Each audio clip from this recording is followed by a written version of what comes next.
Stop watching if you can't wrap your head around any of the following concepts. Number one, the Hamas attack on the Israeli citizens on October the 7th of last year was a brutal and evil act of terrorism. Number two, the response to the Israeli government was disproportionate and does meet the definition of genocide. Number three, I can support the people of Palestine without supporting Hamas. Number four, I can condemn the activities of the Israeli government and the IDF without being anti-Semitic.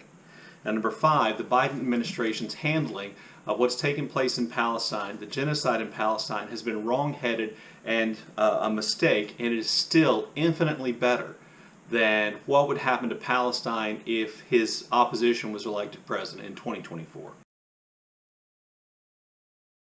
Hello and welcome back to Bookish. Today I wanted to review, talk about, discuss a book called The 100 Years War on Palestine by Rashid, Khalidi. I just finished reading that book, and I have to say it's one of those books that really hit me pretty hard because it exposed a lot of things that I was wrong about, a lot of things about that come from the American education system that I that I believed, and some of those things that I actually taught that were wrong. Mr. Khalidi was an academic, a professor. He's kind of a diplomatic person, served in various diplomatic functions representing the Palestinian people in the, I want to say in the 80s and 90s, kind of an activist, connected enough to, have met with Yasser Arafat of the PLO and, to have been in fairly high-level negotiations as a Palestinian representative, and as such, his book is definitely biased in favor of the Palestinian position. This represents itself in lots of places. His toughest criticism is for the Israeli government and the United States government, but he's equally tough on the elements of the elements that represent the Palestinian people, which he believes has been fairly disastrous. From time to time, it's clear that he has kind of hard feelings because the Palestinian people, the Palestinian Authority went one direction when he thought they should have done the other, and he definitely has some ideas about how to solve this problem. But despite the book's bias, it is a book that should be read if you want to, I think, gain an understanding of what's really transpired in terms of Israel and Palestine, the Israelis, the Palestinians. I think it's a book that has to be read. And for me as an American, it was a corrective because, my whole life, and even in my teaching career, I have really only provided or only taught or accepted a one-sided view of what's taking place, in which Israel is the hero nation, the plucky small nation put upon by Arab and Muslim enemies fighting for its survival. And the truth of the matter is there's lots to indicate that that is not really true, that that's an overstatement, that's a distortion of the American media, the American government, and American history. So I wanted to talk just about that and kind of recommend the book to you kind of going forward. So I think there's some incontrovertible things that the book points out. First, Israel has always had the support of at least one superpower. In the beginning, it was Great Britain when they were superpower before and up through World War II, and after that, it was the United States of America. So this idea that Israel is outmatched by its Arab neighbors, by the Palestinians, is absolutely false. The idea that the conflict between the Israelis and the Palestinians is evenly matched is therefore also, not true. There is disproportionate power in the hands of the Israeli government. And Israel is far more powerful, thanks to the support of Great Britain and then the United States, than any of its Arab neighbors, and certainly the Palestinians, who don't really have a government all their own. Since Israel was established and became a nation, and even before that, Israel, with the help of its superpowers, have committed acts that are, clearly along the lines of, at the very least, violations of human rights against the Palestinians, and in its most recent incarnation, I think qualifies as genocide. There was the Nakba, the removing of 100,000 Palestinians from their homes, from their property in Israel in 1948. There has been the isolation of the Gaza Strip, the surrounding, the building of walls, the control, the ability of the Israelis to cut off power and water and to control what goes in and out of Gaza. There has been, disproportionate military responses to the Second Intifada in particular, in which, nobody's arguing that Hamas and Islamic Jihad did not launch rockets and attacks on Israeli citizens at that time, during that time period, and that did cause death and destruction among Israeli people, but the response was disproportionate. Where you have the Israeli military flying jets, helicopters, firing artillery pieces, tanks firing shells into largely civilian areas. As the book points out, a 2,000-pound bomb leaves, a 34-foot deep crater that's, 50-something feet wide, and 2 of those can take down an entire apartment building. I'm not condoning Hamas or what Islamic Jihad has done, or Hezbollah, or any of the other groups who committed acts of terrorism on behalf of the Palestinian people. Those things were wrong too, but the response has been disproportionate.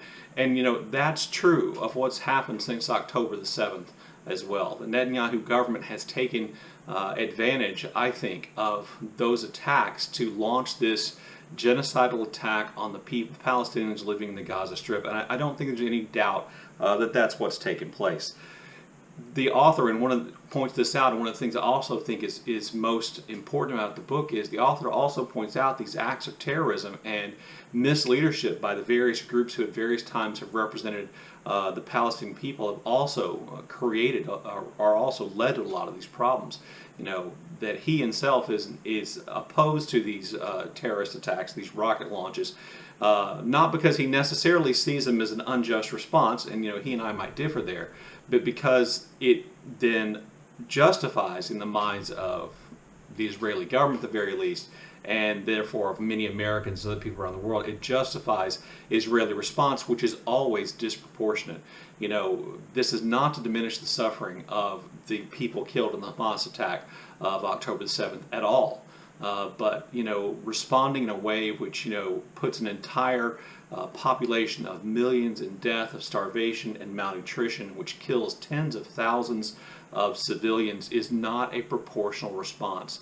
What we see the IDF doing largely is attacking places and injuring people who have nothing to do directly with the fighting or with those attacks. Also important to remember that part of the divided leadership of the Palestinian people was the division between Fatah and Hamas, with Hamas winning the last elections, which took place in the Gaza Strip, which were back in, I want to say, 2006. There hasn't been an election there since, so we don't really know what the Palestinian people would vote for if they got a chance to vote, because they haven't. These are all things that are true. But when there is this disproportionate, I think, arrangement of power, it is wrong for the United States to support the use of this military power against civilian populations, and I think that is definitely where the Biden administration has definitely gone wrong. In the early days after the October 7th attack, I thought, Biden needs to be given a chance to try to make diplomacy work, and that's clearly what he thought. I think he clearly thought that if he kept the United States close to the Netanyahu government in Israel, that he could influence Netanyahu in positive ways. That has proven to be a mistake. And one of the things you'll learn from the book also is that oftentimes the Israeli government has been able to kind of buffalo the United States government and prevent them from making stronger statements against what Israel is doing. And I think that that's what happened with Biden. And I have to say that that's obviously extended the suffering of Palestinians in Gaza months, weeks longer than necessary. I'm happy to credit Biden with pushing for humanitarian aid and talking about a ceasefire and all those kinds of things, but his plan to influence Netanyahu from close by, I think, has clearly been a failure. Now, I mentioned at the beginning that electing Trump in 2024 would be absolutely worse for the people of Palestine and for the situation there. And the reason for that is that I think we can rightly look to the Trump administration's embrace and full-throated support of everything Netanyahu wanted to do as perhaps a trigger to the current violence, or to the most recent violence which has been taking place. It's important to remember that Trump basically authorized Israel's annexation of the Golan Heights. Trump moved the U.S. Embassy to Jerusalem, kind of treating Jerusalem, the city of Jerusalem, as though it's the capital of Israel, that Trump's administration backed far away from the idea of the two-state solution, and essentially embraced the idea that might not be the way the United States wanted to go. This, in a series of setbacks, the Palestinian people, beginning with the learning the Oslo Accords weren't as great as everybody thought they were. This, I think, has created more frustration and more embrace of violence. And not, of course, that this doesn't justify Hamas's actions on October the 7th at all, but I do think that there is evidence there that a second Trump administration would lead to completely gloves off approach by and support for Netanyahu's attacks on an attempt to ethnically cleanse Israel of its Palestinian population, whether in the Gaza Strip or on the West Bank, or even to further restrict the rights of Palestinian people who actually live in Israel itself.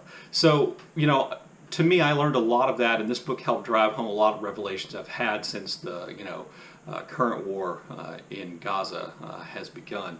And, I just want to go back to what I said at the beginning. This is not an attack on the Israeli people. This is not me supporting Hamas or justifying their actions. This is me attempting to look at this in the way in which I think subtlety demands.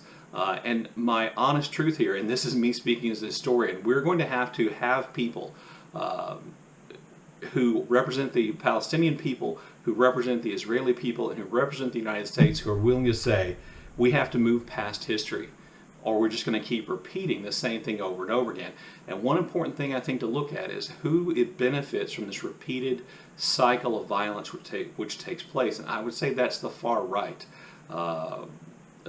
Among the Israeli population and within the Israeli government, that they benefit from this, that these attacks benefit them because they can then respond, unite the people against this enemy, and then respond with overwhelming force and disproportionate attacks. I think that's an important thing to keep in mind as well. Anyway, there you go. There are my recent thoughts on the situation in Palestine, where I hope we are headed towards a more peaceful resolution based on, and my thoughts are based on my reading of The 100 Years War on Palestine by Rashid Khalidi, a book I would recommend that anybody who wants to kind of see a perspective that we don't see in the United States very often, read if you can or if you're so inclined. Look forward to your comments in the comment section below, and as always, thank you for watching.